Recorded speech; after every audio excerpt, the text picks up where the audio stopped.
जय माता दी दोस्तों, मैं शैली स्वागत करती हूँ आपके हमारे channel triple five angel guidance पे, जो कमिटेड है आपकी जर्नी को इजी बनाने एंड जल्दी कंप्लीट कराने के लिए।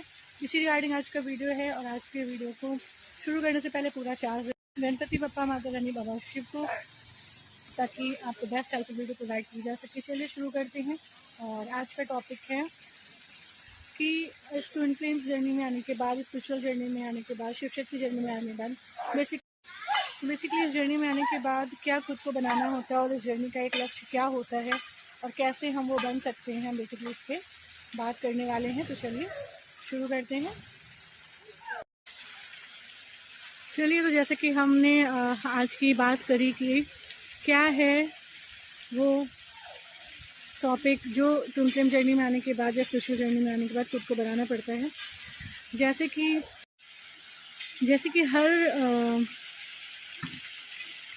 हर उसमें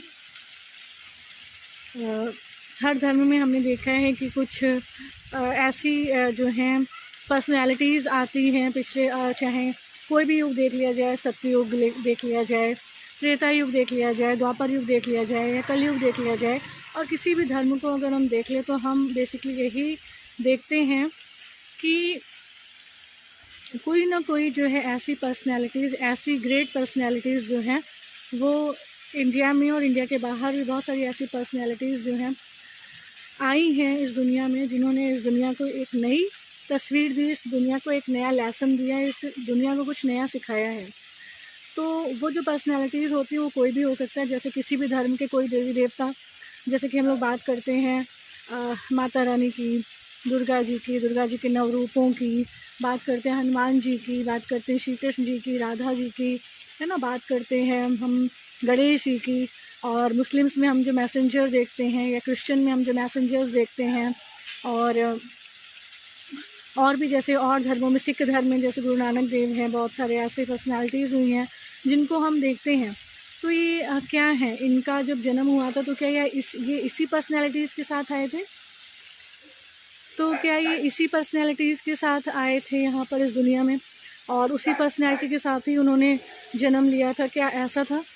जैसा कि आप सभी जानते हैं कि ऐसा नहीं था, कि कोई भी आत्मा जब धरती पर आती है तो वो एक शिशु के रूप में आती है और वो आत्मा एकदम प्योर होती है और एकदम न्यू होती है ना? क्या होती है? एकदम प्योर होती है और एकदम न्यू होती है। तो वहाँ पर जो है ऐसा कुछ भी नहीं होता है कि वो सीख के आए हुए हैं और उनको अब सीखना नहीं है, तो ऐसा कुछ भी नहीं रहता है। जब वो यहाँ इस धरती पर आती हैं, धीरे धीरे उनकी भी अवेकनिंग होती है, या उन्हें मतलब ईश्वर की शरण मिल जाती है, और ईश्वर की शरण में आने के बाद जो है उनका जीवन परिवर्तित होता है, उनकी स्पिरिचुअल जर्नी स्टार्ट होती है, उनकी ट्विन जर्नी स्टार्ट होती है, और उनकी जो ये आध्यात्म की दुनिया है, आध्यात्म की जर्नी है, वो शुरू होती है। तो इस तरीके से वो भी यहाँ पर आके जो है क्या करते हैं? पुरुषार्थ करते हैं। पुरुषार्थ का मतलब क्या होता है?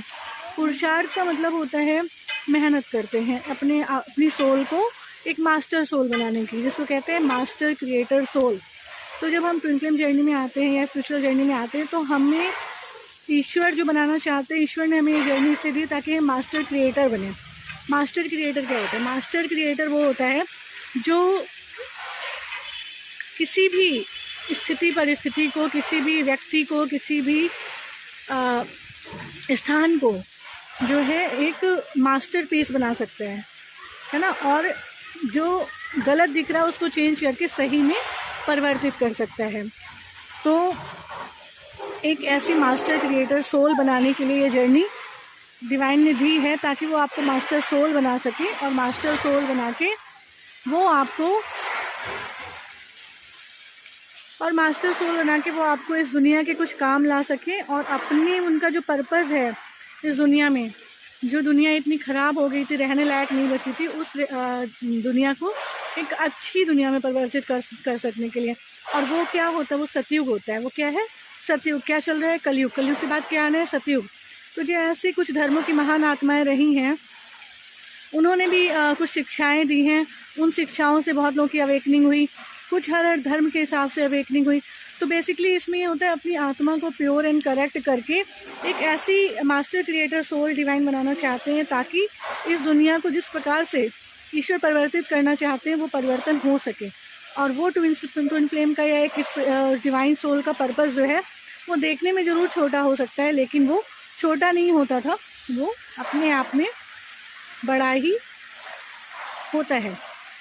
तो हर एक डिवाइन सोल जिनको अवेकनिंग मिली है उनको एक तरीके का मौका दिया जाता है। जैसे कहते हैं ना, लाइफ में बहुत सारी अपॉर्चुनिटीज़ आती हैं, तो वो अपॉर्चुनिटीज़ लाइफ में आई हुई हैं, अब उनको क्या करना है, आपको उनको अपने हाथ में लेकर आपको उसका अधिक से अधिक यूज़ करना है और फिर उससे सीख के आपको दूसरों के लिए वो दुनिया बनानी है जिसमें आप पीसफुली शांतिपूर्वक रह सकें। ठीक है, और ये काम कौन करते हैं? ये जितने भी महान क्रिएटर्स हुए हैं, जो भी अच्छी डिवाइन पावर्स हुई हैं, जो भी पर्सनालिटीज़ हुई हैं, उन्होंने लाइफ में क्या किया? उन्होंने लाइफ में परिवर्तन किया, अपने आप को परिवर्तित किया, फिर दुनिया को परिवर्तित किया, है ना।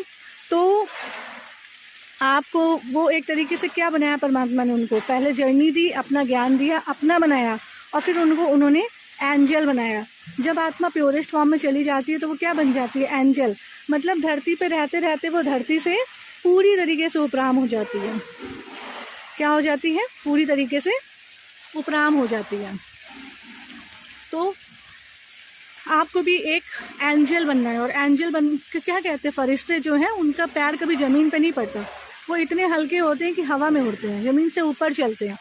तो अपने आप को चेक करना, क्या उतना बन गए हैं या उतना बनना अभी बाकी है। तो ये एक जर्नी है जिसमें आपको एक एंजल बनना है। और एंजल कौन बन सकता है? जो अपने प्योरेस्ट फॉर्म में चला जाए। तो ईश्वर आपको क्या बनाना चाहते हैं? एंजल। अगर आप सच में इस जन्म में एंजल बन जाते हैं तो धरती पर दोबारा आने की ज़रूरत नहीं। आप अगर धरती पर आएंगे भी तो एक एनर्जी के फॉर्म में आएंगे। एनर्जी जो किसी को दिखाई नहीं पड़ती, एनर्जी जो किसी को ऐसे सुनाई नहीं पड़ती, केवल थर्ड आई से उसे सुना और देखा जा सकता है। एक ऐसा एंजल, एक ऐसा मैसेंजर जो शरीर रूप में आते हैं। जैसे जो धर्मों के जो भी थे महान क्रिएटर्स हुए हैं, गुरु नानक देव हो गए, क्राइस्ट चर्च में यीशु जी हो गए, ईसा मसीह हैं, है ना। और हिंदुओं में जैसे हम जो भी देवी देवता हमारे कहलाते हैं वो सब है। तो वो एक शरीर में एंजल है, वो एंजल ही है, लेकिन वो शरीर में लेके इस दुनिया में परिवर्तन करने आए। तो इसमें से हम में से जो हैं कुछ जो डिवाइन सोल्स हैं, जो ट्विन फ्लेम्स हैं, वो शरीर में आके जो है एंजल का काम करेंगे आगे आने वाले समय में। और जो इससे भी उपराम हो जाएंगे वो एनर्जी के रूप में, वो एक परफेक्ट एंजल बनके एनर्जी के फॉर्म में इस दुनिया में रहेंगे और दूसरों को गाइड करेंगे। जैसे कि अभी हमें एंजल एंड एंसेस्टर्स गाइड करते हैं, डिवाइन गाइड करते हैं, इसी प्रकार से आप एक एनर्जी का फॉर्म ले सकते हैं अगर आप एक अच्छे और सच्चे फरिश्ते बन जाते हैं। तो ये दुनिया आपको, ये जर्नी जो है आपको एक सच्चा फरिश्ता बनाने के लिए दी गई है, एंजल बनाने के लिए दी गई है, ताकि आप इस दुनिया में कुछ अच्छे परिवर्तन ला सकें जो आपके लिए और इस दुनिया के लिए बहुत बेहतरीन हो और उनके कल्याण के लिए हो। तो इस जर्नी का यही उद्देश्य रहता है और यही लक्ष्य भी रहता है, जो कि एक नोन लक्ष्य है। बाकी हर ट्विन फ्लेम का और हर डिवाइन सोल का एक अलग ही लक्ष्य होता है। तो बेसिकली अब आप समझ गए होंगे कि ये जर्नी आपको क्यों दी गई है, क्यों दी गई है जर्नी आपको इस जर्नी में क्या बनना है और क्या लाना है। अगर अपनी ही बुराइयों को नहीं मिटा पाएंगे तो अच्छाई कैसे लाएंगे दुनिया में, और अच्छाई की वजह कैसे बन पाएंगे, तो ये आपको जानना है। तो ये आज की वीडियो थी, आज की हेल्प थी। आई होप आपको वीडियो पसंद आई होगी, हेल्प पसंद आई होगी। अगर वीडियो पसंद आई हो, हेल्प पसंद आई हो, और अगर आप सच्चे एंजल, सच्चे फरिश्ते बनना चाहते हो और इस जर्नी को बहुत जल्दी कंप्लीट करना चाहते हो, तो इसी स्क्रीन पे आपको जो है व्हाट्सएप नंबर दिखेगा, वहाँ से कनेक्ट करके अपनी काउंसलिंग ले सकते हैं, हेल्प एंड गाइडेंस ले सकते हैं, अपने सेशन को बुक कर सकते हैं। मिलते हैं अपने नेक्स्ट वीडियो में कुछ ऐसी tips, tricks, help and guidance के साथ जो आपकी जर्नी को ईजी बनाए एंड जल्दी कंप्लीट कराए। Till then take very very good care of yourself दोस्तों। Love yourself, love your divine and do your journey honestly. जय माता दी। ओम शांति।